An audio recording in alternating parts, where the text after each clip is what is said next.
rón hết hơi hết sức luôn. Lấy cái gối ra. Ê, lấy cái gối ra thử. Đó, con mới bệnh cho con rút cái gối ra.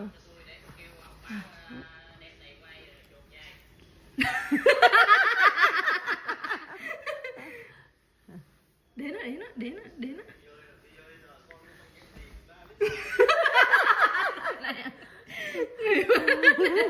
Bà thử. Mệt chứ. Giao.